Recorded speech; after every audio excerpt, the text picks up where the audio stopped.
మండలి చైర్మన్ ను మంత్రులు అగౌరవపరిచారని ఆరోపించారు వైసీపీ ఎమ్మెల్సీ లేళ్ల అప్పిరెడ్డి. మండలి చరిత్రలో ఇది చీకటి రోజు అన్నారు. అచ్చెన్నాయుడు వ్యాఖ్యలు సిగ్గుచేటన్నారు. లడ్డూపై చర్చకు ప్రభుత్వం భయపడుతోందని విమర్శించారు.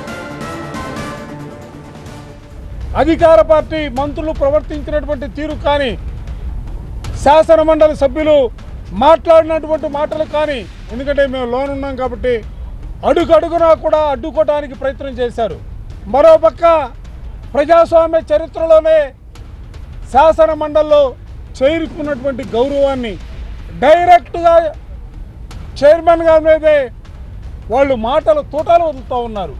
ఆయన అధికారాలను ప్రశ్నిస్తున్నటువంటి పరిస్థితులు, ఆయన్ని అవమానకరమైనటువంటి రీతిలో మాట్లాడినటువంటి మాటలతో పాటుగా మంత్రి అచ్చెన్నాయుడు గారు మాట్లాడుతూ స్పీకర్ గారిని, చైర్మన్ గారిని మతాన్ని ఉద్దేశించి మాట్లాడినటువంటి మాటలు వింటూ ఉంటే నిజంగా ప్రజాస్వామ్య విలువల పట్ల నమ్మకం కలిగినటువంటి వ్యక్తులుగా మేమందరం కూడా సిగ్గుపడినటువంటి పరిస్థితులు ఈ సందర్భంగా చెప్తా ఉన్నాం.